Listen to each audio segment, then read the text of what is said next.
안녕하세요. 크립토 노마드입니다. 비트코인 상황이 참 지켜보는 사람 힘들게 만드는 것 같습니다. 반등을 할 듯 하더니 다시 후퇴하는 모습을 보이면서 시장에서는 부정적인 정서가 좀 더 짙어진 모습입니다. 비트코인은 69,000달러 신고가 경신 이후에 무려 13,000달러 넘게 빠지면서 강력한 조정을 겪고 있는 상황입니다. 단기적으로 목표는 우선 6만 달러를 돌파해야 한다는 점이 제시되고 있는데 힘을 내는 듯 하다가도 다시 밀리는 모습을 보이면서 이래저래 불안감을 키우고 있습니다. 이더리움의 경우에도 4,100달러가 무너지면서 심리적 저항선인 4,000달러 유지가 관건으로 지목되고 있습니다. 그래도 이더리움은 디플레이션 자산으로서의 특징을 키워가고 있다 보니까 추가 상승세를 촉발할 수요가 뒷받침되고 있다, 이런 분석도 나오고 있습니다. 소각 이슈가 워낙 큰 폭으로 진행되다 보니까 결국에는 가격 하락 가능성은 제한된다, 이런 내용입니다. 단기적으로 시장 상황은 불안불안하지만 중장기적인 산업 자체의 관점에서는 의미 있는 호재성 소식들도 이어지고 있습니다. 먼저 그동안 암호화폐 시장에 대해서 부정적인 관점을 보여왔던 유럽 중앙은행의 경우에는 최근 전자결제 규제 범위에 스테이블 코인과 암호화폐 자산, 디지털 월렛 등을 포함시키는 새로운 프레임워크를 승인했다라는 소식도 전해졌습니다. 아무리 마음에 안 들어도 세상이 받아들이고 있다 보니까 가장 중앙화되고 보수적인 중앙은행에서도 하나씩 받아들이고 있는 그런 모습 보이고 있습니다. 암호화폐 산업 자체에 대해서 긍정적인 스탠스를 견지하고 있는 시티그룹의 경우에는 디지털 자산 관련 직원들을 대규모로 채용하기로 했다는 소식에 관심받고 있습니다. 결국 은행이라는 곳이 돈을 벌어야 생존 이유가 설명이 되는 곳인데 고객의 수요에 따르는 것에 최우선을 두고 있다, 이렇게 시티그룹 측은 밝혔습니다. 미국에서는 현행 연준 의장인 제롬 파월이 차기 의장으로 재지명됐습니다. 암호화폐 시장에는 긍정적일 수 있다라는 분석도 제기되고 있는데 시장의 훈풍을 만들 계기가 될 수 있을지 주목되고 있습니다. 시장 분위기는 아주 조마조마하게 흘러가고 있지만 여러 의미 있는 소식들도 전해지고 있는 만큼 이런 부분들 잘 참고하시면 좋겠습니다. 본격적인 시작에 앞서서 좋아요와 구독 또 알림 설정 꼭 부탁드리겠습니다. 더불어 크립토 블라블라 멤버십에 대해서도 많은 관심과 성원 부탁드리겠습니다. 영상 제작에 아주 큰 도움 된다는 말씀 함께 드립니다. 그럼 시작하겠습니다. 먼저 비트코인 상황입니다. 비트코인은 장중 59,000달러 가까이 오르면서 6만 달러 돌파 도전에 나서는 모습을 보이기도 했지만 다시금 56,000달러 밑으로 빠지면서 불안감을 키우기도 했습니다.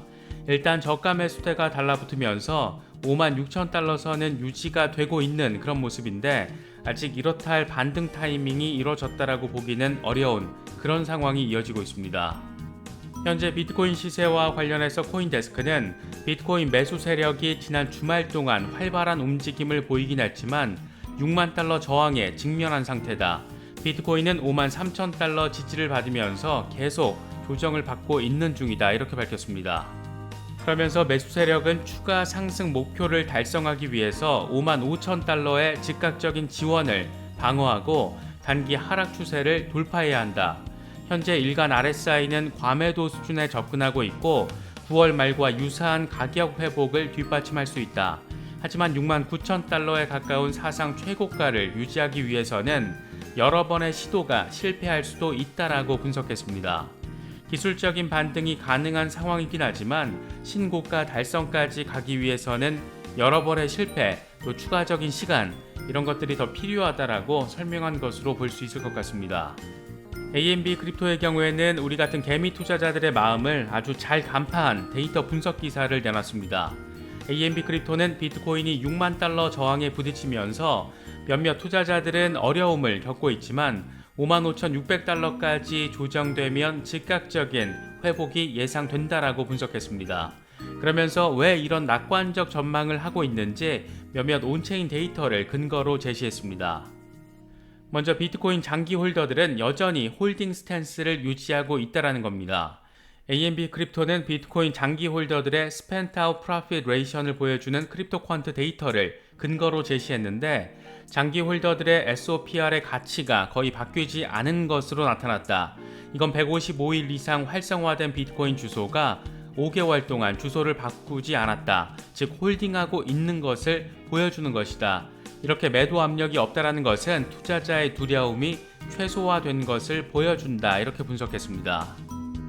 장기 홀더들의 SOPR이 1 이상이면 수익을 보고 있다라는 것을 의미하는데 현재 SOPR은 3에 가까운 상태를 나타내고 있습니다. 장기 홀더들의 경우에는 수익을 보고 있지만 지금을 매도 타임으로 보고 있지 않다는 것으로 추가 상승에 대한 기대감이 반영돼 있다는 것을 느낄 수 있습니다. 이어서 AMB 크립토는 기술적 관점에서 이번 조정은 파괴적이라기보다 합리적이다 이렇게 분석했습니다. 지난 7월 강세 회복 이후에 비트코인은 강력한 저항 범위를 테스트하면서 꾸준한 접근 방식을 보여왔는데 53,000달러로 급등할 때는 42,000달러까지 조정을 겪었었고 이후에 신고가 경신이 이루어졌다 이렇게 상황을 분석했습니다. 그러면서 비트코인이 53,000달러 아래에서 일봉 마감을 하지 않는 한 강세 구조는 깨지지 않을 것이다. 비트코인이 기울어진 지지선 위에서 계속 유지하고 있다는 것은 강력한 장기 강세 신호다 이렇게 설명했습니다. 마지막 문장이 악권인데 지금 당장 성급하게 매도 결정을 내리는 것은 최선의 투자 방법이 아닐 수도 있다. 비트코인은 가격 구조와 온체인 펀더멘털과 관련해 계속 청신호를 유지하고 있다. 따라서 지금 투자자들은 이 상황을 즐기는 것이 가장 좋다. 혹시라도 패닉셀 고민을 하고 있는 분들이라면 이런 문장들 한 번씩 곱씹어 보시는 것도 괜찮은 방법일 것 같습니다. 크립토 브리핑의 경우에는 비트코인이 추가 랠리를 하기 위해서는 우선 6만 달러 돌파가 우선시 돼야 한다. 하지만 6만 달러와 62,400달러 구간에서 매도 압력이 발생할 경우에 추가 하락으로 이어져서 55,600달러 또는 53,600달러를 다시 시험할 가능성도 제기된다라고 설명했습니다. 지금 이 부근에서 자리하고 있는 만큼 꽤 중요한 구간에서 테스트를 받고 있는 상황으로 볼 수 있을 것 같습니다. 이더리움 역시 단기적으로는 상황이 썩 좋지 않은 모습 보이고 있습니다. 4,100달러 아래로 주저앉으면서 과연 심리적인 저항선으로 지목된 4,000달러 선을 잘 지켜낼 수 있을지 여부가 최대 관건으로 지목되고 있습니다. 이더리움의 흐름과 관련해서 크립토 브리핑은 이더리움은 상승세를 불러일으킬 수 있는 강력한 수요가 뒷받침되고 있다라면서 상대적으로 낙관적인 전망을 제시했습니다. 크립토 브리핑은 런던 하드포크 이후에 40억 달러 이상 규모의 이더가 소각되면서 지속적인 공급 부족이 이어지고 있다. 큰 폭의 공급 감소가 기술적으로 매각 가능한 이더리움의 수를 줄여서 결과적으로 하락 가능성을 제한하기 때문에 앞으로 가격 상승의 긍정적인 요인이 될 것이다 이렇게 분석했습니다. 다만 이더리움이 추가 상승하기 위해서는 단기간에 4,500달러 저항을 돌파해야 한다라면서 이후 4,900달러 저항선을 넘어서면 다시 최고가를 향한 상승이 가능할 것이다 이렇게 예상했습니다. 그런가 하면 이번 주 시장의 관전 포인트로 달러 강세에 대한 비트코인의 극복 여부가 중요하다 이런 분석도 제시됐습니다. 코인텔레그래프는 달러 강세에 대한 비트코인의 역상관성, 극복 여부가 중요하다. 전형적으로 미국 달러화 지수 DXY가 상승하면 비트코인에는 정반대 영향, 즉 하락에 영향을 미친다. 11월도 예외는 아니다. 이렇게 설명했습니다.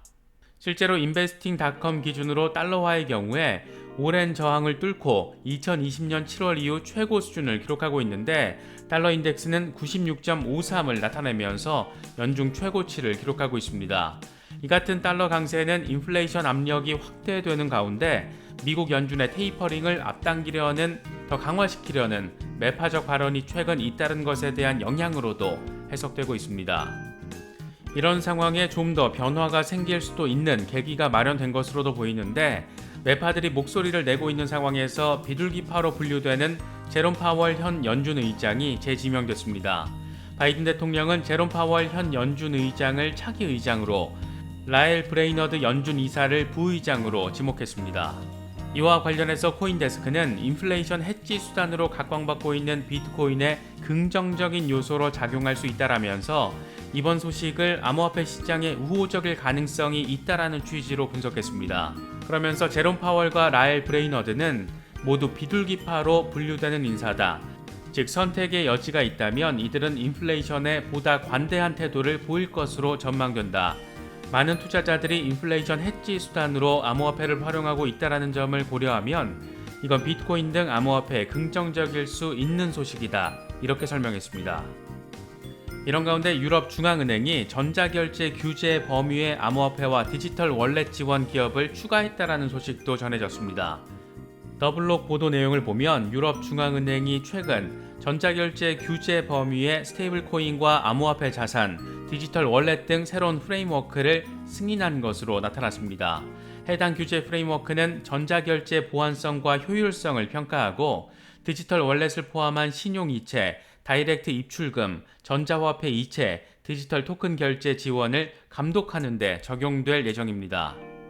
이와 관련해 파비오 파네타 ECB 집행위원은 리테일 결제 생태계에는 혁신과 기술의 변화로 빠르게 진화하고 있다. 이 같은 진화는 ECB의 디지털 결제 솔루션을 감독하는 새로운 접근 방식을 요구하고 있다. 이렇게 설명했습니다. 결국 중앙은행의 입장에서 암호화폐 시장의 확장성이 껄끄럽고 불편할 수도 있지만 세상의 변화 중심에 서 있는 존재를 그렇다고 받아들이지 않을 수도 없는 그런 상황이라는 것을 이제서 인식하고 인정한 것으로도 볼 수 있는 그런 부분이기도 합니다. 지난 6월 암호화폐와 블록체인 분야에 집중하는 사업부를 별도로 설립하면서 시장의 주목을 이끌어냈던 시티그룹이 이번에는 대규모 직원 채용에 나서면서 주목받고 있습니다. 블록체인과 디지털 자산 부서 강화를 위해서 100명을 한꺼번에 채용을 하겠다는 겁니다. 이와 관련해서 시티그룹 측은 우리는 디지털 자산 공간에서 우리 고객들의 필요를 평가하는 데 초점을 맞추고 있다. 어떤 상품과 서비스를 제공하기에 앞서 우리의 독자적인 규제 틀과 감독 기대치에 부응하기 위해서 암호화폐 시장은 물론 진화하고 있는 규제 환경과 관련된 위험을 연구할 것이다. 이렇게 덧붙였습니다. 시장에 대응해 기존 레거시 금융이 아주 적극적으로 반응하고 있는 것이어서 그만큼 중장기적으로는 긍정적인 요인으로 바라볼 수 있을 것 같습니다. 최근 시장은 답답하고 불안한 장세를 보이고 있지만 디지털 자산 펀드로의 자금 유입은 계속 이어지고 있는 것으로 나타났습니다. 코인쉐어스가 공개한 디지털 자산 펀드 주간 자금 흐름 보고서를 보면 지난주 디지털 자산 펀드에는 1억 5,360만 달러가 유입됐습니다. 암호화폐 시장 전반에 조정이 이어지고 있지만 이런 상황이 투자자들의 긍정적인 분위기에 영향을 미치지는 않는 것 같다. 이렇게 코인쉐어스는 설명했습니다. 보고서 내용을 보면 11월 19일 기준 일주일 동안 비트코인 펀드에 1억 1,440만 달러가 물렸고 비트코인 펀드에 들어간 자금의 90% 이상이 새로 출시된 비트코인 선물 ETF에 유입됐습니다. 이더리움 펀드에는 1,260만 달러가, 솔라나 850만 달러, 또 폴카다 펀드에도 500만 달러가 유입됐습니다. 반면 카르다노 펀드에서는 지난주 210만 달러가 빠져나갔습니다. 시장이 아직 갈피를 잡지 못하다 보니까 불안감도 또 초조함도 커질 수밖에 없는 것 같습니다. 그럼에도 중장기적인 변화의 흐름과 관련해서는 의미 있는 호재성 소식들도 많이 전해진 만큼 이런 부분들 안에서 함축된 의미와 맥락들 잘 고민해 보시면 더 좋은 결과 이끌어내실 수 있지 않을까 생각됩니다. 이번에 준비한 영상은 여기까지입니다. 영상이 도움이 되셨다면 좋아요와 구독 또 알림 설정 꼭 부탁드리겠습니다. 영상 제작에 아주 큰 도움 된다는 말씀 함께 드립니다. 언제나 성투하시기를 기원하겠습니다. 시청해 주셔서 감사합니다. 지금까지 크립토 노마드였습니다.